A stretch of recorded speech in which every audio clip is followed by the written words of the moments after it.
Hello, this is Jordan with Andalusia Knits, and today I am coming to you with a bit of a wrap-up video for 2025. I'm going to take a look at everything that I knit this year, and if I'm not mistaken, I believe this is the first time in my knitting life that I have actually written down and kept track of every single thing that I knit in a year, and I got my list here ready to go through it. I was trying to figure out how I wanted to break this up and organize it, and my first thought, the most obvious thought, was to just go in exact chronological order of the things that I've knit this year. But as I was making that list, I started to notice that I've got some duplicates in things that are very similar to one another on the list, and so instead I have broken it up into different categories like hats, accessories, sweaters, whatever. And then in those specific categories, I'm going to go through chronologically and talk about what I knit this year. So, like I said, I got my list. I'm ready to talk about everything, and I have a lot to cover. So I am going to stop the introduction, and I'm going to get right into the first section, which is hats.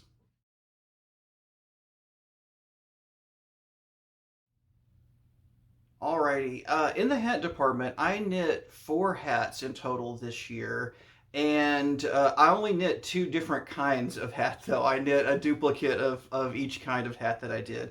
And so the first hat I knit, let's see, it was finished in January, and it is a Musselburgh hat, or Musselborough. So sorry for all those invisible letters. A Musselborough hat by Isolde Teague. And regardless of the ridiculousness of the spelling of that word, it's a great pattern. I love this double thick stockinette look.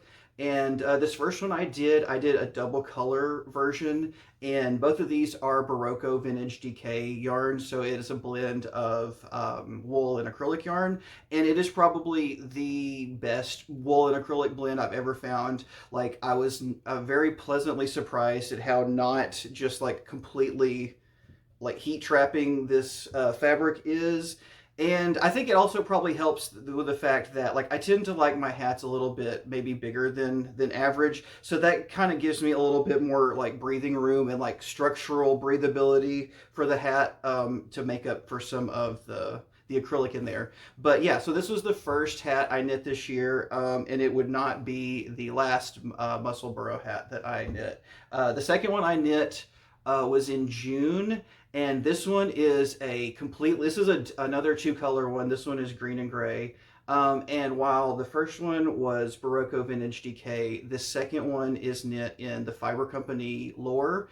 And I go back and forth with this yarn. There's nothing actively wrong with it. It's all all of my complaints are personal preference things. But I'm not really one to complain about the itchiness or the scratchiness of yarn, but for whatever reason this lore just feels so, it's so itchy and it's so insulating. I haven't had a lot of opportunity to wear this hat yet this year, because even more so than the half acrylic one, this wool just feels so insulating, and it just immediately traps any heat around my head. And we just really haven't had weather down here to sort of justify wearing this a lot. And honestly, the few times that I have worn it, it has not been cool enough. I kind of ended up regretting it, as warm as it was. But like I said, I'm normally not a complainer when it comes to the feel or the behavior of wool. But for whatever reason, this one is just really gone into overdrive in terms of how rustic and how heat trapping it is. But hopefully it will get a little bit cooler in these coming months, in January and February, and I'll have more opportunity to wear this. But until I do, I'm not disappointed with the hat. It's just it was a little bit of a surprise in terms of how it behaved and how it felt on my head. Let's see. Okay, so then the other 2 hats I have for the year, this first one I knit in August, and this was my first sample for the Ion Spark hat, which is a design I have been working on this year. I haven't released it yet. I still have a few things that I'm trying to a few kinks to work out.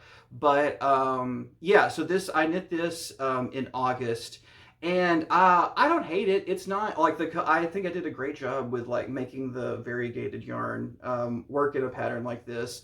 My problem was, and it's a problem that I still haven't quite figured out, is like the proportions of the hat are just not quite right. It's like very tight relative to how long it is, and it doesn't look terrible, but there's just like there's a lot of obviously like there's color work, so there's floats on the inside, and yeah, just like the going back and forth between the plain knitting up top and the color work around the sides and at the bottom and the ribbing. It's just made it up. Yeah, the proportions are just a bit difficult. The gauge is just a little bit off. I'm gonna have to practice a little bit more before I release this one. And so then I also have a second version that I knit in September. And these samples I knit. The variegated yarns are from the Machete Shop, which is an indie dyer, I believe, in Pennsylvania. And the gray colors for both of these are hedgehog fibers.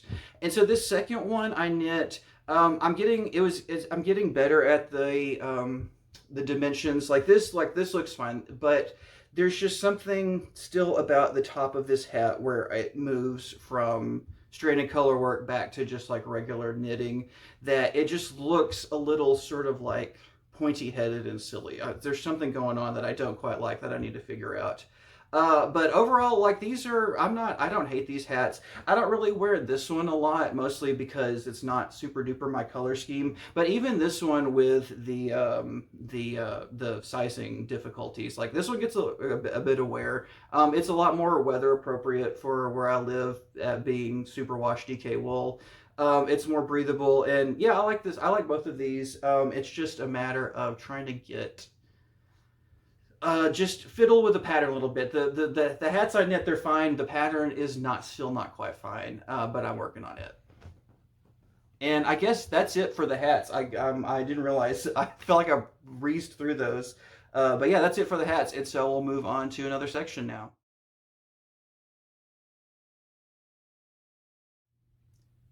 So this next section I am calling accessories, because basically these are all accessories and all of them go around your neck. I did not knit a single accessory that like goes on your hands or does anything else besides choke you this year. And I'm starting with a weird one that I honestly did not remember until I was looking at the list of things I had knit this year, and I still don't I do not remember knitting this. I don't remember why I wanted to knit this, and I know why, but I do know why I forgot about it, because it's really dumb and it doesn't fit. And so I knit this like bandana style cowl in February. Yeah, in February. And this is Brooklyn Tweed Loft yarn. So what a waste of great discontinued yarn for this project. But yeah, basically I don't know why I knit this, and I'm not ever going to wear it because it ended up being way too big. This is almost certainly something that I designed myself. I can't imagine I got a pattern for this.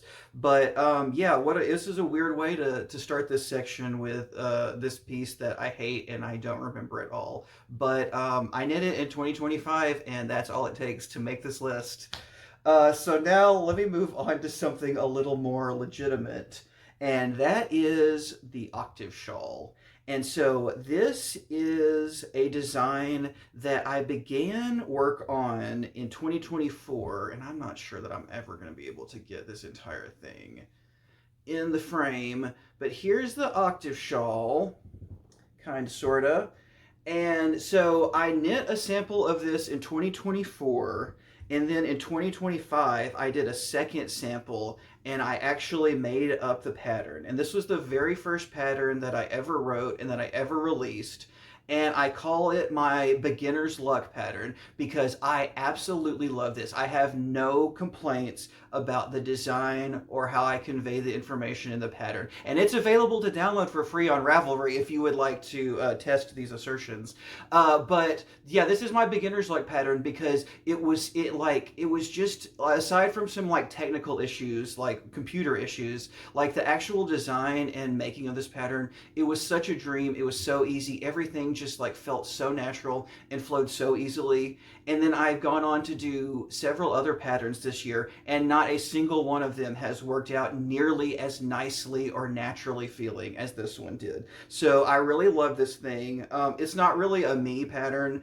It's kind of like one of those shawls that you wrap around your neck and do this, and that is not the look I am going for at all. But if it is the look you're going for, like I said, this pattern is available for free to download on Ravelry, and it uses intarsia. So basically, the construction, you start at this bottom tip, and you begin doing intarsia with one stripe, and then just as the shawl grows, you start adding in more and more intarsia stripes until you're going, it's like 13 balls of yarn going here at the very end before you bind off. And if that sounds daunting, it's really not as bad as it sounds. And actually, I have an intarsia tutorial that I created mostly to help people with this pattern and managing all of those balls of yarn. And I will link to that in the description as well. And the yarn for this one was this purple section, which is looking more gray than purple on the camera here, I think. But this part, like plain stockinette section, let me get up close so you can kind of see the stockinette V's. That is done in Malabrigo sock yarn.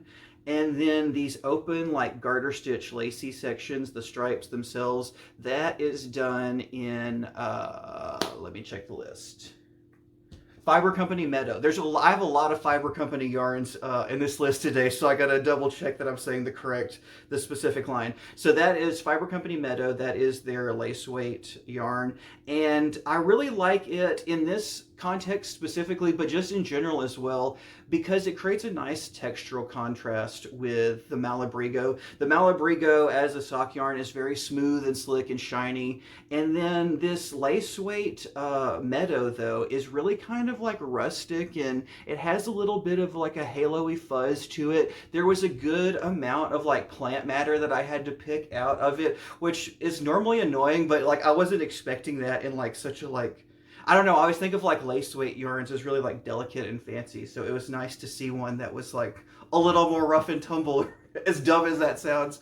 But yeah, so this is the Octave Shawl. Like I said, the best pattern I have written so far. I will love it forever just for as like nice and neat and easy as it was to come up with this design. But that, let's see, did I say when I finished this? I finished this sample in March of this year. And I haven't really knit another one, but I've been considering it in 2026 to maybe give away as a gift or something, but we'll have to see. So that is the second accessory of the year. Honestly, the first real one. I'm still a little miffed about that weird bandana cowl thing I did. Next up is another design of mine, and this design is not one. I know I just complain about every other design that I made this year, and this is a design it's not as nice as the one you just saw, but I don't absolutely hate this one either. And it is also another finished complete design available for free to download on Ravelry. And I'll have the description, the link below, I'll have a link in the description below. And this is called the Auger Cowl. And I did this in May, and I believe I released the pattern maybe late May, early June, sometime around there. And so this is a cowl, and I knit the sample. It's a little too tight. Like if you're gonna knit this, I would not go with the 24-inch version. I would go with at least the 26-inch version. This is just like choking me. It's just way too tight. Once again, though, it's not the pattern's fault. I have like options for different sizes in there. I just knit one that was way too small for my own neck. But this pattern was inspired by a ballet, which I absolutely love, The Rite of Spring by Igor Stravinsky. It's a really weird one. It's not like your typical ballet. It's about like this prehistoric pagan Russian tribe, and a lot of it centers around them like performing a human sacrifice. But this was inspired by the music in the first movement. There's a really iconic section in the first act of this ballet where you have these really like pulsating rhythmic beats that aren't like happening like at regular times. If you Google the Augurs of Spring, go onto YouTube and search for a piece called the Augurs of Spring, and you'll hear what I'm talking about. These irregular accented notes, and so I wanted to kind of recreate that effect, but in color work. And so this was my first experiment with doing pearl bump color work. So if I pull up real close to the camera, you can see that like the background color is knit in stockinette, but all of the actual color work lines, those diagonal lines, are knit with the pearl bumps as opposed to the stockinette V's. And I hadn't quite perfected the technique yet here on this one, because you have all of these like little legs that extend out where the color changes happen, and I have gotten better at getting rid of those. But honestly, I think it kind of works in this design because it's supposed to feel sort of like ancient and primordial and tribal, and I think that those little, just like little extra like color blips actually sort of help drive that theme home as well. And so then at the top and the bottom, it is two color seed stitch where you're just like alternating colors for your knits and pearls. And then a couple Latvian braids, which I love. They're pretty. Like there's nothing, I don't have any qualms like with a finished Latvian braid, but I have so many qualms with actually doing a Latvian braid. Because everybody lies to you. Every tutorial you find is going to lie to you and say that, oh, it's easy because the yarns will twist on the first pass and then they untwist on the second pass. But no, they are so like irredeemably twisted before you're even done with that first pass of a Latvian braid that you're having to untwist them before it's time to like twist them in the opposite direction. Irrelevant, doesn't matter to this pattern. But so this was my second pattern. Like I said, it's available on Ravelry for free to download as well. And this was another accessory from 2025 for me. Okay, so next up in this section, I have a hand spun project actually. So this is a scarf that I spun up the yarn and knit this year. And the fiber is a blend of Gulf Coast native and recycled sari silk. And so the wool, the Gulf Coast native is the yellow, and then all of these like little flecks of color are all the little bits of like silk ends that got mixed in as well. And I bought this fiber at a festival from AB Farm and Gardens, which is a small farm here in North Georgia that raises, I know she raises Angora goats for mohair, but I think she has maybe some other animals as well. I'm not entirely sure where she got this Gulf Coast native from, but I bought from this lady several times before and spun with her fiber. I love it. It's so great. I'm reluctant to put it on right now. I don't know if you can tell, but like as I'm filming this video, my face is just getting hotter and hotter and hotter because despite the fact that it's the day after Christmas, it's like 70 degrees outside. So it is not like an opportune time to be like taking wool garments on and off. But so basically it's just a little infinity scarf. I knit it flat and then seamed it together. And then you kind of do a nice little double wrap. This is a nice one. I wear this scarf quite a bit. Like I said, not today. I'm not going to wear it for any length of time in this video. But yeah, I was a little disappointed because when I bought the fiber, like the contrast between the yellow wool and then multicolored bits of sari silk, it was really those colors really popped. That yellow was super duper bright. And I mean, I've spun enough to know that like as you spin, fiber, it's gonna get like darker and the colors are gonna muddle a little bit. And so that definitely happened. And it's not like the finished result is not bad at all. I really like how you get the multicolor effect, but it is a little sad like knowing what that fiber looked like and how it basically looked like, it almost, like the Funfetti birthday cakes, it looked so much like that. So knowing it was just so bright and vibrant and like, it's just an inevitable thing with spinning that the colors are going to dull a little bit, but still very, very pleased with the results. I didn't use a pattern or anything. I just got a stitch pattern out of one of my stitch dictionaries, and it was one that it was like billed as like it's not reversible, but it's double side. Like both sides of the pattern like create like a pleasing texture. And so like I would just knit like one side on the outside for a little bit and then switch to the other side. And all of that kind of gotten eaten up in the like the color changes and stuff. You can't really tell. You can tell it's textured, but you can't tell at all like what sort of texture it is or when the textures are changing. But I love this little thing. It's a great little scarf for when the weather actually calls for it. I'm gonna go ahead and remove that right now. Okay, what do we have next? Okay, another failed design is up next, and this one is not so much. Look, at the time when I finished this scarf, it did feel like a fail to me. And now it most certainly looks like a fail to me because I tried to disassemble it unsuccessfully. But the more I think about it, the more like I don't hate this thing. So this is the Chosen One scarf, and this was a design that I knit in July, and this is yarn from the fiber company as well. This is their line Amble, which is their sock yarn. So don't quote me on this. I didn't look it up. I imagine it is some sort of blend. No. It's not a blend of wool and nylon. It's a natural. It's like wool, silk, and alpaca. It's some sort of like natural sock blend. And this, like the auger cowl, was inspired by the ballet The Rite of Spring, and specifically I call this the Chosen One because I mentioned briefly in the earlier section that this is a ballet where a large part of it is like a tribe performing a human sacrifice, and the Chosen One is the one that they have chosen to sacrifice. And so like I sort of knit a scarf inspired by her and by that famous role in ballet. And my complaint at the time when I knit this was that it's too like faithful to the source material. It's not so much, I wasn't so much inspired by the source material as I was trying to like retell the source material in knitting.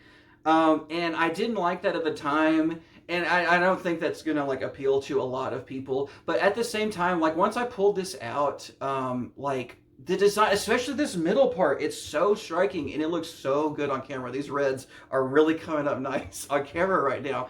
I love this middle part so much.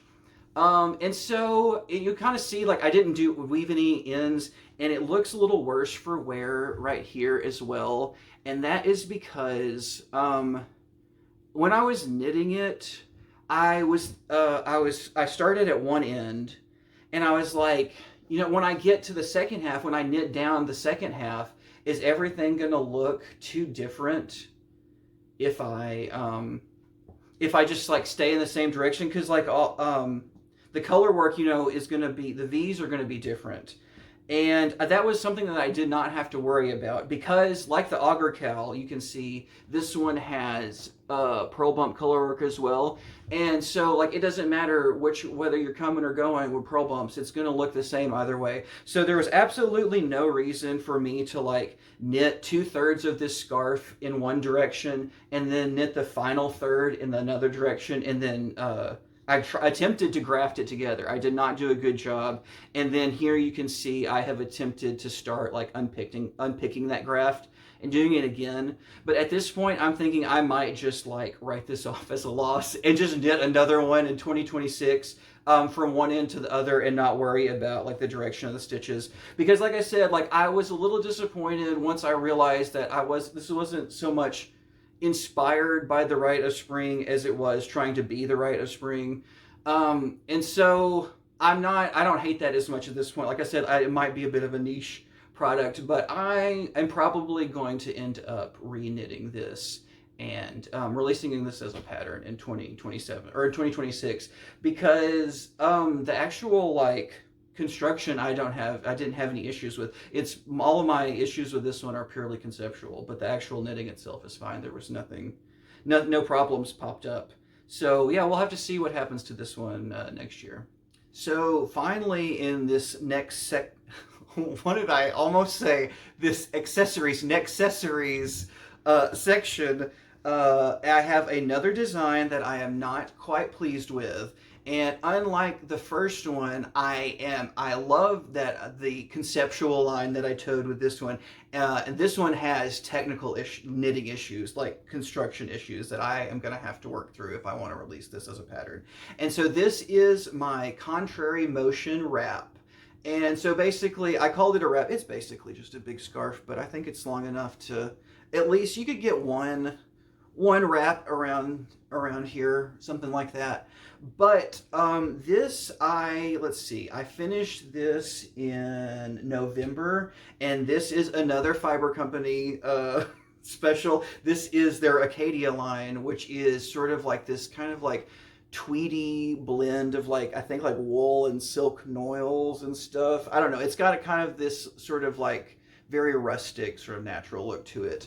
And while like I said, I'm happy with this one conceptually because contrary motion, that is a musical term, another musical thing that inspired one of my designs. I don't feel like I was like tied down to that concept, though. I think that I did a good job being inspired by that concept, and I'm not going to explain it. It's not going to like help deepen your appreciation of the design or anything. But I thought I did a good job of like being inspired by the concept without being chained down to it. But the problem with this one is that I worked really hard to do this cute like fabric shaping where like the edges like zigzag in and out and create these kind of diamond shapes. And as you can see, like the moment that like gravity pulls on this thing, those edges like want to curl in on themselves. And I'm not quite sure what the problem is or what the solution is. I've sort of like floated a couple like potential like issues and solutions in previous podcast episodes, but if I'm being honest, I don't know. I don't know what's going on. Someone did say though in an episode, left a comment on an episode where I was talking about this problem, and they said I might consider like doing a crochet border around the edges. And I don't know, that might work. It's right now it's just like a little like I-cord applied I-cord edging, but yeah, like doing an additional like crochet border, I don't know, might stiffen things out and prevent it from flipping. One issue I do think is the fact that I wanted this to feel very nice and drapey, and so I kind of knit it at a loose gauge. And I think that if I had like if this was at a stiffer gauge, these might be more reluctant to, or might not have as much opportunity to curl in on themselves as they do.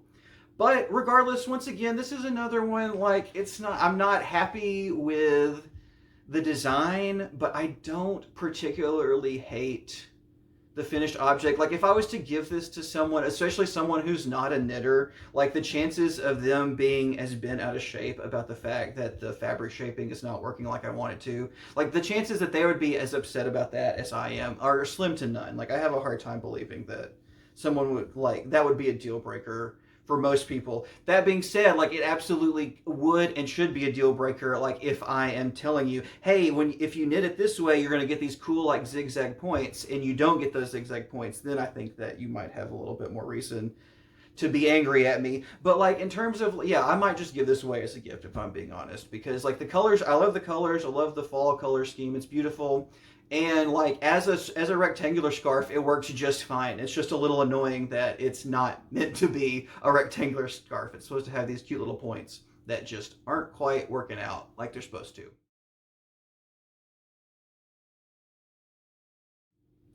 The next group of knits that I want to talk about are my socks that I knit this year. And I did a total of 4 pairs for 2025. And 3 of those 4 pairs are basically completely identical in every single way. So I'm going to talk about all of them at once. And so I did a blue pair, and these were from February. And then I've got a pink pair that I did in April. And I have a green and gray pair that I did in August. And so all of these are knit in Wool of the Andes sport weight yarn. And I've talked about on my podcast before that I really like a very, not absurdly dense fabric for my socks, but like a denser than average fabric for my socks. But unfortunately, I am a looser than average knitter, and so to get a denser than average fabric, I have to go down like a significant amount of needle sizes from what's suggested by most patterns or most ball bands on yarns. And so I usually stick with sport weight yarn for my socks because I knit those on size 0 needles.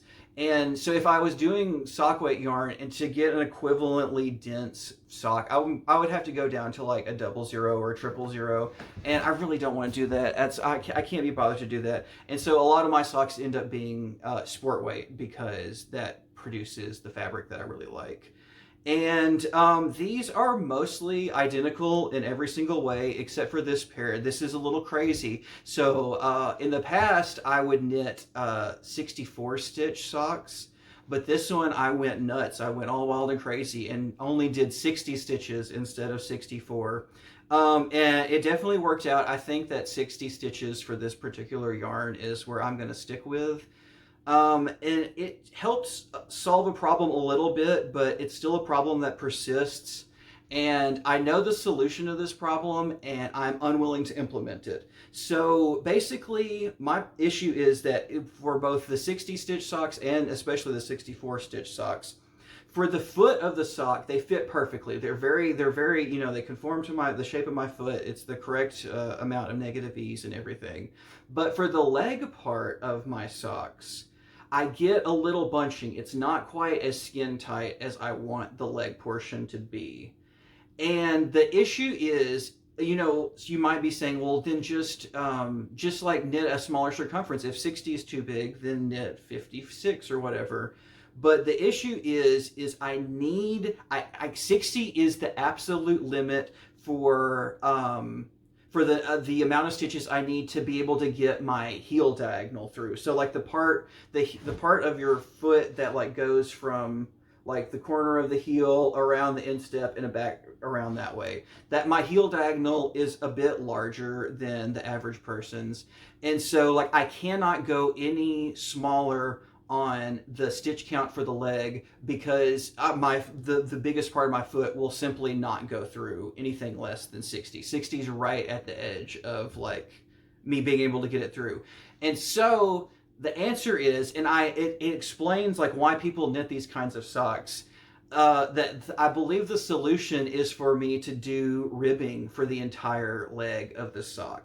And you see those a lot where like the leg of the sock is like comically small, and then the foot of the sock, which is knit in stockinette instead of ribbing, is like comically big relative to the ribbed leg. And I don't like the way that looks, and I don't want to wear socks that look like that. So I'm unwilling to implement that fix, and so I think I'm just gonna have to live with the fact that the leg portion, it's not terrible. Like I said, on the 60 stitch sock, it's not terrible. It's just a little, I just get like a little bit of a lip where it doesn't want to stay completely flush with my leg.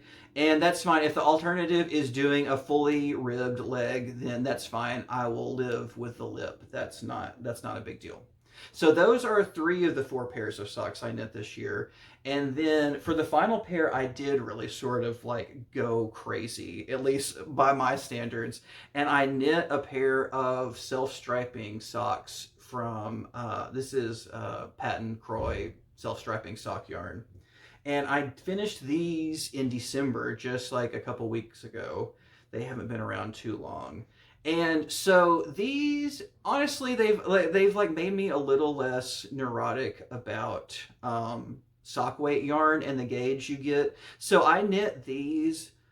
This is fingering weight yarn, unlike the sport weight yarn that I did the other socks in. So this is true sock weight yarn, and I knit them on size 0 needles, the same way that I do with the sport weight socks.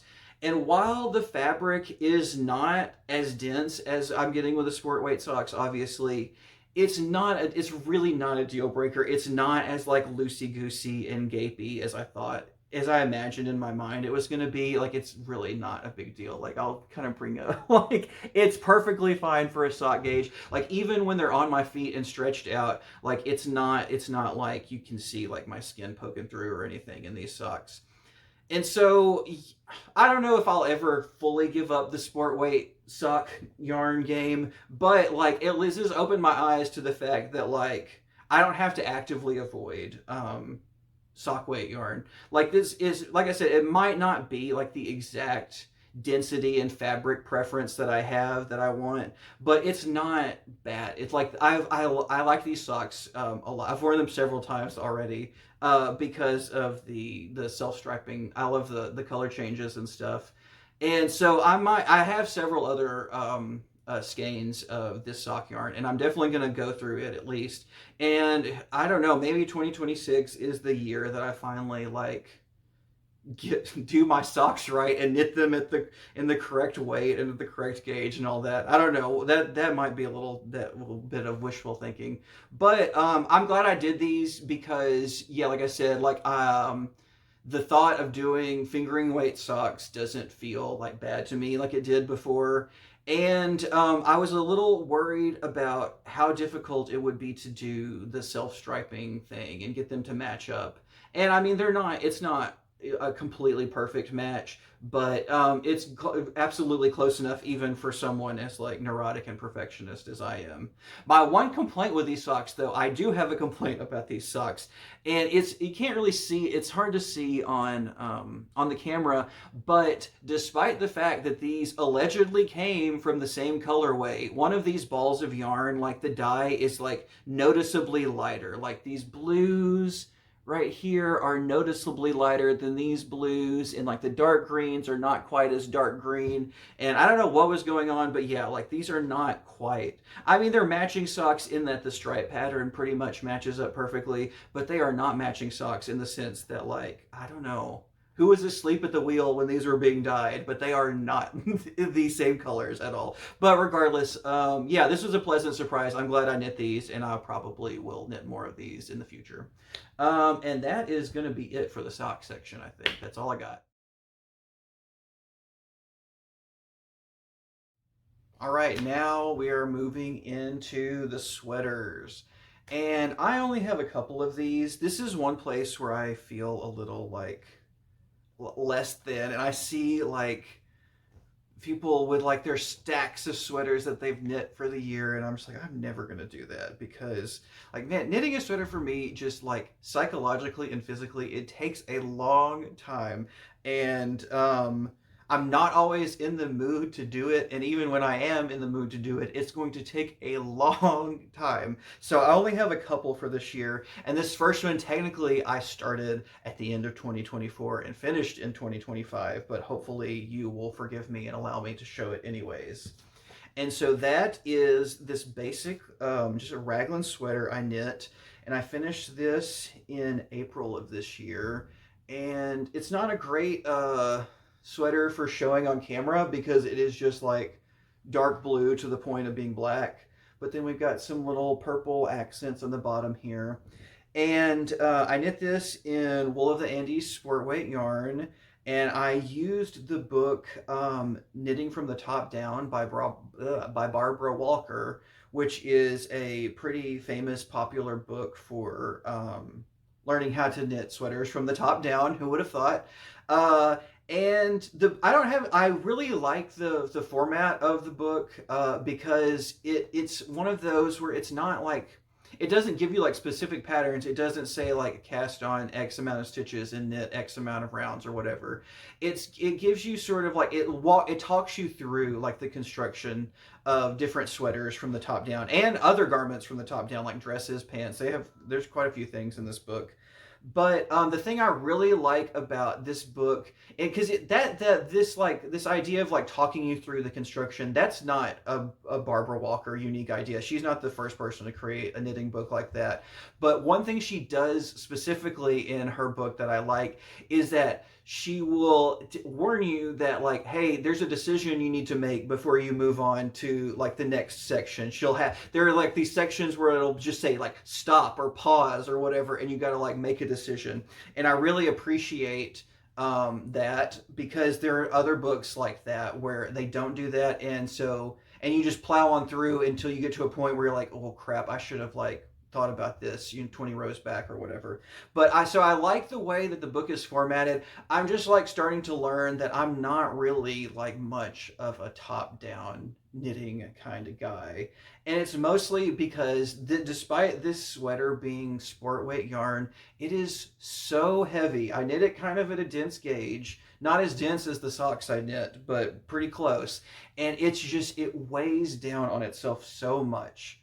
And that's not necessarily a problem because it's a little too short for my liking. I don't know why I didn't go another inch or so on the body when I was knitting it. Probably because I knit it from the top down, and so the worst part, like the body, just the plain body, is the last thing you do. And I was just ready to get it over with. But it could use a couple more inches. But I've really gone, I don't know if you can see, and taken some elastic thread and very aggressively cinched the bottom of this thing, and that helps a lot, like keeping it closed. Like I'm not gonna be like doing like an aerobics like workout or doing a lot of like fist pumping while I'm wearing this sweater because it does want to ride up. But as long as my arms are like at a reasonable angle and I'm not like keeping them above my head, like it's not a bad sweater. It looks pretty good. So yeah, like I said, a little disappointed with that. I guess that's something too. The fact that I knit it from the top down means I could unravel this cuff and knit a little bit more on the body. I still have some of the yarn left, but man, the chances of that happening are slim to none. I don't even know why I brought it up. I feel silly even saying that because I know, like the moment the words were coming out of my mouth, I knew that was never in a million years going to happen. So yeah, this was just going to be a little too short for my liking until the end of time, and I will just continue to really like cinch it up with elastic yarn so that it's not like revealing all my secrets underneath. So that was the first sweater that I finished this year. And then I took quite a bit of a break and I didn't finish my second sweater until October of this year. And it is my very first yoke sweater. And I absolutely love this thing. So this is knit in Brooklyn Tweed Loft yarn. Rest in peace. It's a discontinued brand. They went out of business this year. And when I saw that, I knew immediately. I had been thinking about doing a loft sweater before in the past, and then when I saw that like that was going away, I knew I had to do it right now this year. And this was my first yoke sweater, and I followed the guidance from the book Knitting in the Old Way, which is similar to the book I mentioned, the Barbara Walker book, Knitting from the Top Down. It's similar in the sense that it's not giving you patterns. It's like talking you through the constructions of different sweaters. And I have to say, like, the instructions for the yoke sweater in this book are particularly nice. Some of the other constructions are very old school in the sense that they don't tell you a lot of like the newer like tips and tricks for like making things easier or making things nicer looking. So for example, like set, if you're knitting like a set in sleeve sweater, the modern patterns are almost always going to tell you to do like at the very least like some stair step bind offs at the top of the sleeves or some short row shaping to really make the sleeves curved and easy to seam in. Whereas that's not advice that you're going to find in Knitting in the Old Way. But for whatever reason, I found the advice for the yoke sweaters to be a lot more helpful and a lot more modern sounding. And I think that probably has to do with the fact that the yoke sweater is like the youngest, the most recent development in terms of like the traditional sweaters of Europe. And so I did this as I don't know what the exact terminology would, as a modified yoke. So basically, it's knit from the bottom up, and you can see I kind of did some cinching on the bottom of this one too. Not quite as good. I'm almost certainly going to have to like cut that elastic thread and give that another try. But it's knit from the bottom up, and then you get to the underarms, where you join the sleeves and the body together. And then for like the first half of the chest, I did some like light raglan decreases. So like at the four corners, like I think it was like every 8 to 10 rounds or something. Just a little bit of decreasing so that you don't have a ton of extra fabric here at the underarm. And then once I made it about halfway up the chest, that's when I started the actual yoke shaping and did 4 or 5 decrease rounds across this top part before I did the neck. So yeah, it was a pretty basic construction. But like I said, I was very pleased with how helpful these instructions were in knitting in the old way. They were it's I love knitting in the old way. Like I use that book all the time for making sweaters. So it's not like I hate it most of the time, but it was just like it was a pleasant surprise for it to be as helpful as it was this time. But so this yeah, so this is my Brooklyn tweed, my striped yoke sweater, and yeah, those were the only 2 sweaters I knit this year. That's all I got for the sweater section.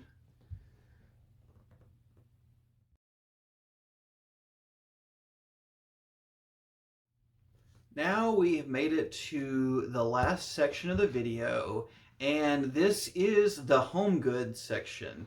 And this is kind of an odd section for me because at the beginning of the year, like if you'd asked me, how many projects do you think will be in the home goods sections of your 2025 video? Like I would say none. Why would I knit home goods? I don't want to knit any home goods. But for whatever reason, like these last 3 or 4 months, I have done a lot of knitting things that are not meant to be worn, which is kind of a new sensation for me. So let's go through the home goods. And this is a section I'm going to have to pop in several photos because some of these things I have given away as gifts, including the first thing that I want to talk about, and that is a baby blanket and pillow set I knit for my cousin-in-laws or my boyfriend's cousins, whatever you want to call them. They just recently had a baby, like within the last few days. So I'm excited that the baby is finally here and we'll get to use her stuff. And I'll throw a picture of it up here. The blanket itself, I knit in, when did I finish that? I knit that in September, and it is from Yarn Bee Soft and Sleek Chunky Yarn, which is like the Hobby Lobby's like low pill, bulky weight acrylic yarn or whatever. And I knit it log cabin style, so I started with a center square and then picked up stitches along that square and then another square. And basically it's just where you're creating a spiral of rectangles. It's a design I believe that comes originally from quilting, and then we have ripped off from them in quilting. So I knit that in September, and then I took a month and I was like, I really want to make something else. I didn't feel like a blanket was enough, but I wasn't in the mood to learn how to do like amigurumi or anything like that. It would have been cute to be able to make like stuffed animals, but I wasn't really in the mood to learn how to do that. So instead, in October, I took the leftover yarn I had from the blanket and I just sort of freehanded a pillowcase. And so basically, it's just 2 garter stitch squares, and one of them has like an additional like button flap with buttonholes on it. And basically, I seamed three sides of those 2 squares together, and then sewed some buttons on the back, and like I said, did buttonholes on the buttonhole flap and called it a day. Like I was surprised. Like I was really kind of just like flying blind with that one, and it's not anything like super duper fancy or nothing to write home about. But I'm very pleased with how that design came out, and it led to me using that basic setup to create several other pillows. Including, I've only got one here with me to show because the other one has been given away. But I knit a couple additional pillows after that first one. And it is, like I said, the same setup. Let me take the pillow out and I kind of show how this is constructed a little bit better. So basically, this is the back panel, which is just a garter stitch square that I sewed some buttons on. And then this front panel has the additional buttonhole flap on it here up top like that. And then that just, folds over and you do the buttons in. And then on the sides, just some mattress stitch. And on the bottom, I'm not sure what this is called. If anybody knows, I would love to know if this has a specific name. Basically, it's the two like cast on edges, and you know like how on a cast on edge it has like that horizontal line of like stockinette V's. Basically, I was just like sliding the needle underneath both legs of those V's on either side and sort of like weaving my way back and forth to create it's like a visible like sturdy ridge. I really like it. It's not an invisible joint or anything, but it's one that looks intentional and looks structural in a way that pleases me. But yeah, if there's a name for this, I would love for somebody to let me know. That would be great. But I knit this pillow first, this green stripe one. I knit it in November. And this is Brava Baby DK, which is Knit Picks low pill acrylic option. And it's done pretty good. Like it kind of has like a bit of a fuzzy halo to it, but like I can see the low pill in action in the fact that like as when it does start to like get stuff, like it pulls off just like super easily. It just sort of sloughs off troublingly easily sometimes, but at least it's not like creating pills. So I did this one in different shades of green and white. And then I did another one in December for my mother-in-law's birthday that she's got now. I don't have it with me. And I'm not sure that I actually have a photo of it either. We'll have to see.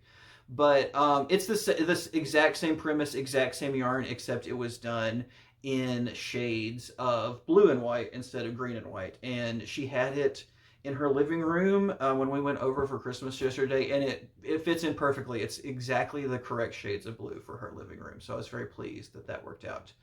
But yeah, so on a little bit of a pillow kick, but I still got some more home goods coming as well. Last up in the home goods sections, I have several baskets that I've knit. And these are basically all the same pattern, and so I'm not gonna like go specific. I'm not gonna say like basket by basket all the specifics. All of these were like knitting. All three of these were knit within the last couple of months, like November to December. It's all the same Yarn Inspirations ombre basket pattern that I'll have in the description below. And at several different yarns, I used some Yarn Bee scraps from the baby blanket I had.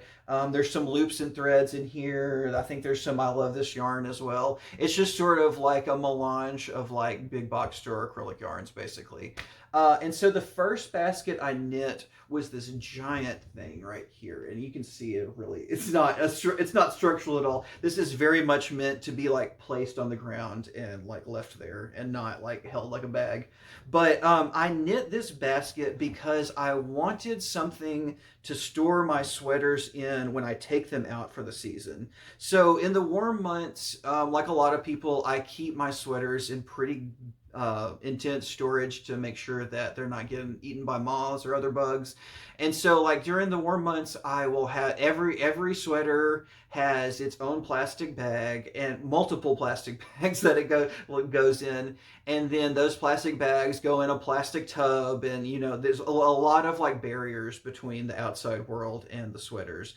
But in the cooler months, when I have like the sweaters out on a regular basis and I'm wearing them on a regular basis, like it's a very annoying to have to like keep going back to this plastic tub in the back of my closet. And so I wanted just like a basket where I could like keep them like in a well like lit, well populated room where they're probably not going to get munched on by moths, but where I'm not having to like dig through stuff in the closet. I can just kind of like reach in and pull one out. And so I made this giant one first in like different shades of green. And I think it turned out okay, except for the bottom. The bottom, this like brown green, I absolutely hate it. I don't know why I bought it. At first I was like, the lighting in the store was lying to me. It didn't look like this in the store. And then I went back like a couple days later and saw the same yarn. And no, it absolutely looks like this in the store. The lighting was not lying to me. I was just, I don't know. Anyways, but at least it's on that gross brown is on the bottom at least, whereas the rest of it's a much more pleasing green gradient, I think. But this was the first of those baskets I knit, and I will leave a link to the Yarn Inspirations pattern that I used in the description. It's a pretty basic thing. It's a free pattern. It's basically just like it's like garter stitch, but like every once in a while you'll do like 2 rows of knitting, because it's knitting the round, so you're doing a round of knitting and a round of purling to do garter stitch. But every once in a while, you'll do 2 rounds of knitting just so it creates these like distinct like ridges in the basket. So that was the first one I did and the biggest. And then I've just knit a couple since then. I've got this little blue one that I'm keeping like my hats and scarves and stuff in, but it's much tinier. And then I've got this other one that's even smaller that I'm keeping my socks and stuff in as well. And then I had a fourth one that I gave away as a Christmas present yesterday, and I don't think that I have any images of that, but it looks exactly the same as the others, but in some other color. But yeah, so I think that is going to do it for the home goods. I think I have shown all the baskets. I have shown all the pillows and everything. And yeah, it's a very home goody kind of place right now.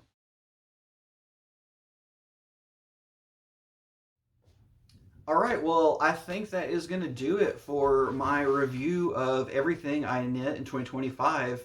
If you stuck around this long, thanks. I hope you enjoyed the tour. I hope you got something out of that. If you like videos like this, please feel free to subscribe. I typically do a video every week to every 2 weeks or so. A lot of those are sort of like podcast style episodes where I like talk you through what I'm currently working on and my ideas for future projects. But in the new year, I am also going to be releasing some new other types of videos, some more like topic based videos, and some more tutorial type videos. Including a tutorial for the pillowcases that I showed you in this video. So if that is something that interests you, go ahead and give me a subscribe. I will be pumping out knitting content in the new year for y'all. That once again, thanks for watching. I hope that you are enjoying this sort of downtime before the new year. I hope things aren't too crazy yet for you. Hopefully, fate waits until the new year at least to hit the ground running, and we can have a couple days where things are very chill. And so that is what I'm going to do with the rest of my 2025, and I hope you enjoy your time as well, and I will see you in the new year. Bye.